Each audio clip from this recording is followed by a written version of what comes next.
I don't care about anybody's fascinations or anybody's ideas that they think that they can psychologically diagnose somebody through the computer, through their YouTube channel. Just so everybody understands, I don't entertain this shit. Whenever they say, "Oh, well, maybe that's his slip," or like he's hiding something, you don't know this man. You don't know his diagnosis, and you probably barely know shit about psychology, because I barely know shit about psychology, and I've actually taken some classes, and I barely scratched the surface. So I'm not interested in any of that stuff, and I won't be entertained in any of these weird, like, oh well, what about this? I deal in facts, man. What are the facts, and what does the evidence suggest? Right? That's all we can look at. What is the evidence point us to? The evidence points us to, this man has been telling us that he has been sick, that he is schizophrenic, and that he has a bunch of different illnesses, a bunch of different mental illnesses, which he has consistently displayed the traits of these mental illnesses. Since I've known him, he is up, down, freaking out, going off, won't shut the fuck up. You'll get him on a live stream sometimes and he'll just be and it's like, dude, hey, homie, that's not even about what the live stream's about, dog. And and you got to mute him. Shut the fuck up, Spencer. You know what I mean? So he displays all of the traits of the diseases he claims he has. So that lines up, right? And the story that he came up with was paranoid nonsense. He's in a cell and he knows that somebody, he said he's in a cell and he knows somebody is sending PDF stuff to his phone because he can hear it going off in the other room. That's the evidence you guys took to call this guy a PDF file. That he could hear the CP coming in through the, are you serious? He could hear it. And then he could hear them talking about it. He knew they were whispering. This is paranoid delusion. This is clearly psychosis. Paranoid delusion. Right? Come on, man. That's what I'm saying. You got to find out. Everybody needs to know, because you can't just go off a bunch of just random stuff. You know what I mean? Yeah, and you can't make presuppositions. This is by definition, right? If you're starting from, okay, what is the truth that we know? The truth that we know is that this cup is this much full, right? But then once you leave from what you know and you start making guesses like, well, I wonder how much that cup over there's got in it. Well, I'm going to say it's got more. It's 60% full. Well, you've now just made one guess based on your best assumptions that you have in the world. But it was a guess. It was an assumption. And every time you make a new assumption, the chances that you are deviating from the truth increase. By definition, they have to. Or unless you believe that your guesses are going to be accurate in a string, right? What are the chances of that? It's very low, right? So we really got to focus on what we know, on the things that we know. That's all I'm really interested in. What do I know? What does the evidence say? Be the same if he was spun out on meth. Yeah, I don't, no, that's something else. I don't give anybody any passes for being on any drugs. Now, you can say, like, damn, if somebody's like, well, why the hell did you do that? Well, I was spun the hell out. It helps you understand why they did it, but it's not ever an excuse for horrible behavior, right? Because I never drank grape soda, you know what I mean? Just because I had been drinking. That never crossed my mind. I mean, you know what I mean? All right. As I said before about the whole PDF stuff, I don't see any evidence of it. If somebody has some actual evidence other than rambling nonsense that came from Spencer himself, right? This is all stuff that Spencer, they're using his own words, his own rambling words against him. So I just don't see any evidence for that. And I don't see any evidence that any of that was real. Now, as for Spencer's case, from what I can tell, I did as much reading as I could about this. I didn't go get like the discovery or anything like that. It's only been a day. You know what I mean? But I did as much as I could. I did some. There's a bunch of articles about Spencer's story. There's a bunch of articles about him that have been written.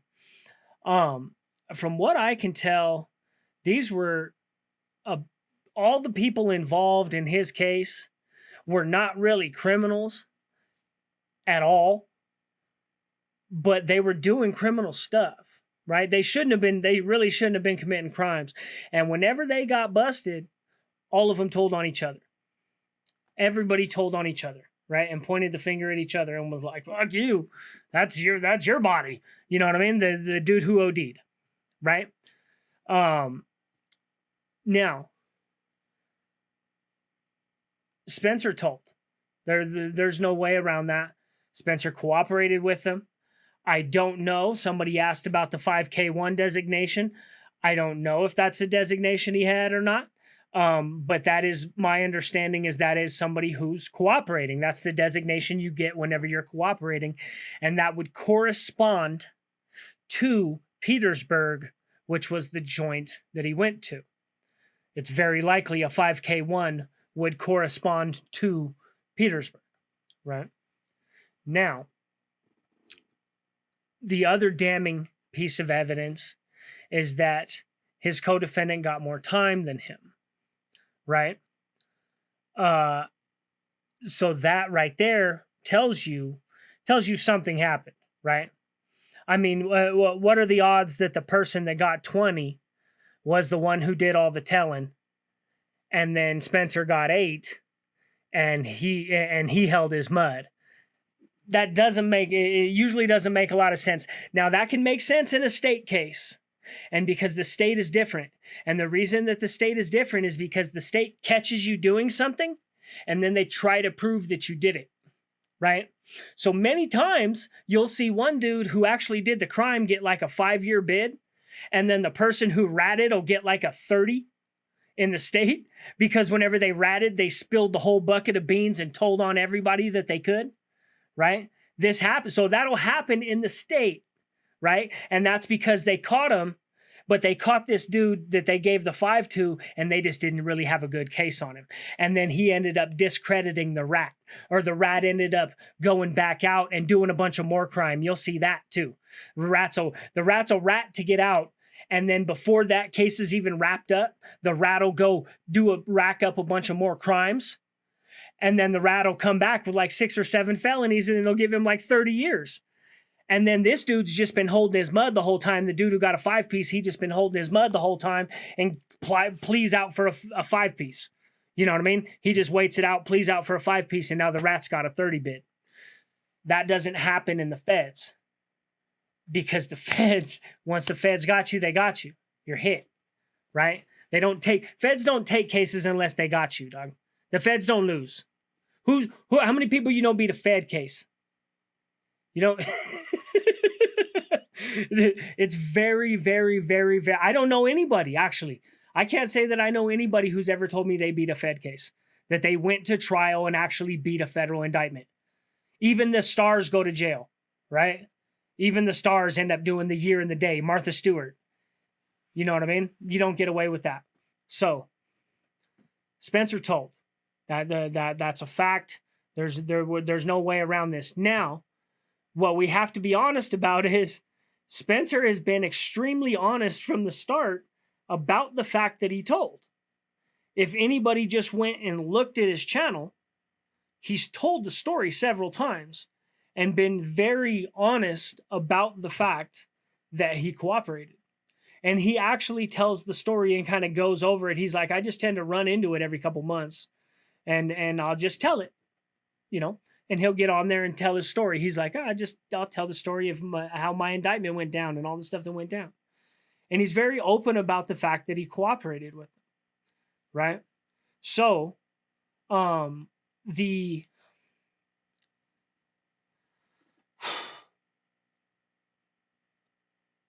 the fault is on me and the rest of the community. The answers to whether or not, you know what I mean, he had told were in his videos. We just had to go look.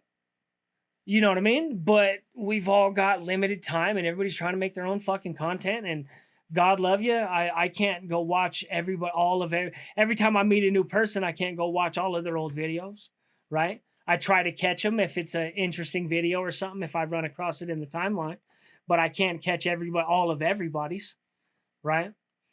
I'm not mad at him. I'm not over in Matthew Cox's comments talking crazy. I kind of see it like this, and maybe some people, I understand some people may not agree with me, but hear me out. The way I see it was, we was playing cops and robbers, and I played the cops and robbers game for a good, I don't know, 20 years, 25 years, something like that. Basically since I was about 6 or 7, I've been playing cops and robbers, right? And now the game's over. It's like post game, dog. The score's over. I paid my penalties. I did my bid. You know what I mean? And it's all over now. So now I don't have to feel some sort of way whenever I see a cop. You know what I mean? I even wave at them. They down the street. I walk by them all the time. I walk my dog over there by the police station, and they all know me and they know my dog and everything else. And I don't have to feel some sort of way whenever I'm around these people or whenever I see them get behind me or anything like that. The game is over. The game's over. You know what I mean? The sentences have been handed out. I did the time, and that's it, man. The game's over. And so now that we're in the post-game type of situation, like Matt Cox and them dudes, Matt's cool, man. He is a rat. That fool's a rat. Homie, he told on them fools. He set them dudes up. But I like Matt. I do. I don't like Tekashi 6ix9ine. I never liked Tekashi 6ix9ine. I do like the baby.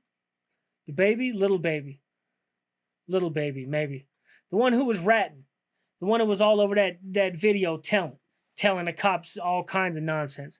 Y'all know what I'm talking about. Not the one who keeps shooting people. Not the one who's always shooting and fighting, but the other one. The one, I really like the other one's music, the one that I'm talking about, but he's a rat. He's a rat, So it's not, I don't hate Spencer. I don't hate Spencer, but you know what I mean? Things are what they are, though. The homeboy testified, or I don't know if he testified. Actually, that's wrong. I shouldn't say that. But the homeboy, he gave a statement, dog, and he said, nope, it was them motherfuckers. And I feel for you. You know what I mean? I feel for the fact that they were pointing the finger at him, right? Everybody's pointing the finger at each other. And it's a bunch of people, like I said, it's a bunch of people who really shouldn't have been involved in crime in the first place. You see this. Meet these people in a joint, man. Like, weren't even supposed to be, you're not even supposed to be in here. You can see it. People that weren't even supposed to be in there. I don't think Spencer was ever supposed to be there. Realistically, if you go look at his family photos and all that stuff, that dude wasn't supposed to be in prison. They wrote so many stories about that dude. Think about how many stories they wrote about that dude. Why? It's because of his family. Because of who his family was, right? Because they're important people of means, right? So it's important whenever something happens to their families. It's actual news, right? Same shit happened to one of us. It's who cares, right? They move on. T-Dot sucks buttholes. What? This is how I come back to the comments. I leave y'all alone, and this is what I come back to.